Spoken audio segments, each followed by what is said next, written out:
Programme میں خوش آمدید۔ میں ہوں آپ کا میزبان سمیع ابراہیم۔ آئیے نظر ڈالتے ہیں آج کی ٹاپ سٹوریز پر۔ روپے کی قیمت میں مسلسل کمی، معیشت کو کروڑوں کا نقصان، پاک ایران گیس پائپ لائن کے مستقبل پر بھی سوالیہ نشان۔ معیشت کی بحالی کے لیے حکومتی کوششیں جاری، دہشت گردی کے خلاف پالیسی پر حکومت تذبذب کا شکار۔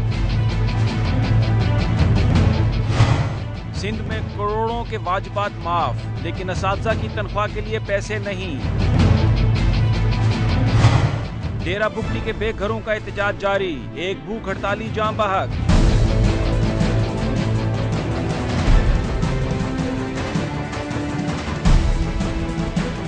بم دھماکوں اور دہشت گردی کی خبریں تو ہم روزانہ ڈسکس کرتے ہیں، لیکن بعض اقتصادی ماہرین یہ کہہ رہے ہیں کہ ایک بڑی اقتصادی اور مالی دہشت گردی پاکستان کے لوگوں کے ساتھ کی جا رہی ہے، جس پر بات نہیں ہو رہی۔ ان کے نزدیک روپے کی قیمت میں جو کمی ہے، اس سے اگر اس کو کیلکولیٹ کریں تو لاکھوں اربوں روپے پاکستانیوں کی جیب سے نکل گئے ہیں، لیکن کوئی اس پر بات کرنے والا ہے نہیں۔ اسی طرح آئی ایم ایف کے ساتھ مذاکرات ہو رہے ہیں پاکستانیوں کے مستقبل کے حوالے سے، لیکن حکومت نے ابھی تک اعتماد میں لینے کی کوشش نہیں کی۔ اس کے علاوہ اور بھی خبر ہے اسلام آباد سے کہ اب پاک ایران گیس پائپ لائن جو منصوبہ ہے، اس کے مستقبل پر بھی سوالیہ نشان ہے، کیونکہ جو فنڈز اکٹھے کیے جا رہے تھے جی آئی ڈی سی کے تحت، اب گورنمنٹ ان کو ریشنلائز کر رہی ہے اور وہ 40 ارب روپے فیول پرائس کو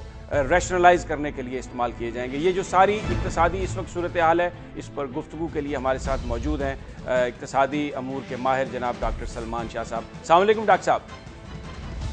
وعلیکم السلام جی۔ ڈاکٹر صاحب یہ بیان فرمائیے گا کہ آج انٹر بینک میں ڈالر 100 روپے کا ہو گیا اور اوپن مارکیٹ میں 101 روپے کا بک رہا تھا۔ کچھ لوگوں کے نزدیک تو یہ ایک بڑی خاموشی کی مالی دہشت گردی ہے، کیونکہ آج اگر کیلکولیٹ کریں تو جو لاس ہوا ہوگا وہ اربوں میں جائے گا۔ جی، 1 روپے کا اگر ڈفرنس پڑتا ہے، روپے کی قیمت اگر 1 روپیہ ڈالر کے مقابلے میں گرتی ہے تو 60 ارب روپے کا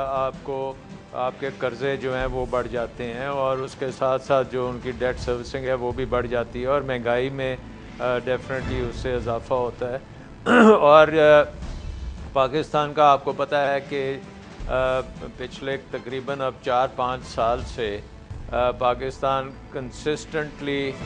بیلنس آف پیمنٹ میں ڈیفیسٹ رن کر رہا ہے، اور ایک آپ کا کرنٹ اکاؤنٹ ڈیفیسٹ بھی ہے، اس کے اوپر آپ کا جو فائنینشیل اکاؤنٹ ہے جس میں فورن انویسٹمنٹ آتی ہے پاکستان میں، وہ بری طرح متاثر ہوئی ہے۔ 2007 میں وہ تقریباً 8 ارب ڈالر کی تھی، آج وہ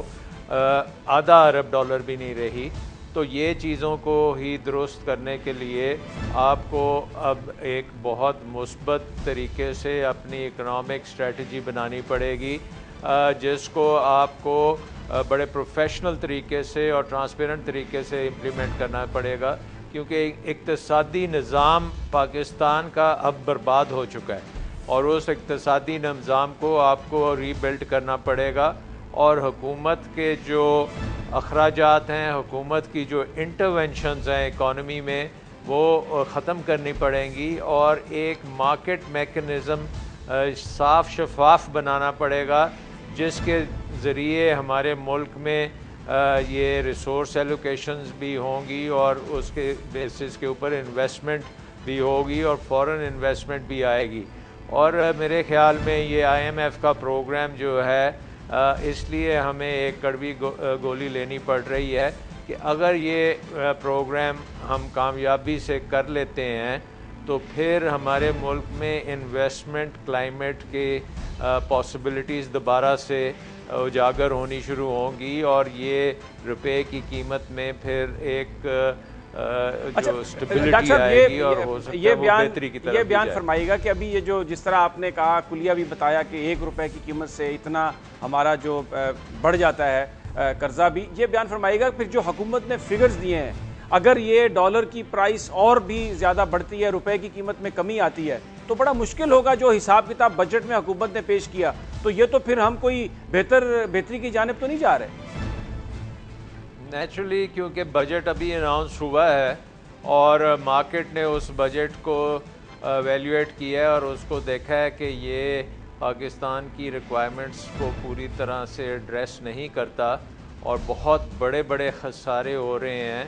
اور جس طرح سے ہمارے ملک کا پبلک ڈیٹ جو ہے ڈار صاحب نے خود کہا کہ 6,000 ارب سے بڑھ کے وہ تقریباً 15,000 ارب ہو گیا پچھلے 5 سالوں میں، لیکن اس بجٹ میں بھی وہ کوئی 2,000 سے 2,500 ارب ایکسٹرا جو ہے اس میں قرضے لینے کی پوٹینشل موجود ہے، کیونکہ اس میں ہمارے ریونیوز بہت زیادہ پروجیکٹ کیے گئے ہیں، اور وہ ریونیوز اگر پورے نہ ہوئے تو آپ کے قرضوں پہ اور بھی انحصار ہوگا۔ سو آئی تھنک کہ اب صرف حکومت کو بجٹ کے سے آگے جانا چاہیے، اور بجٹ میں جو ہیں لکوناز ان کو بھی سالو کرنا چاہیے۔ اور ایک بہت بڑا لکونہ یہ ہے کہ بجٹ میں ہم نے اسیوم کیا تھا کہ صوبے جو ہیں وہ سرپلس بجٹ بنائیں گے، لیکن صوبوں نے بھی اپنے ڈیفیسٹ بجٹ بنائے ہیں، اس سے ہمارا خسارہ اور بڑا ہو گیا ہے، اور وہ خسارہ جو ہے وہ اب پاکستان کی نہ صرف ڈومیسٹک انویسٹمنٹ کو افیکٹ کر رہا ہے، پاکستان کے روپے کی قیمت کو افیکٹ کر رہا ہے، اور پاکستان میں فورن انویسٹمنٹ کو بھی افیکٹ کر رہا ہے۔ سو آئی تھنک کہ اب بہت کو ایک بڑا بہت شکریہ ڈاکٹر سلمان شاہ صاحب، بہت شکریہ جو کہہ رہے تھے کہ جو اس وقت صوبائی بجٹ بھی خسارے میں آئے ہیں، اس نے خسارے کو بہت بڑھا دیا ہے، اور جب 1 روپے کی ڈالر کی قیمت میں کمی واقع ہوتی ہے تو 60 ارب روپیہ پاکستان کا قرضے کا حجم بڑھ جاتا ہے۔ ناظرین، یہاں پر وقت ہوا ہے ایک بریک کا، ہمارے ساتھ رہیے، بریک کے بعد ہم بات کریں گے اسٹوری پر۔ معیشت کی بحالی کے لیے حکومتی کوششیں جاری، دہشت گردی کے خلاف پالیسی پر حکومت تذبذب کا شکار۔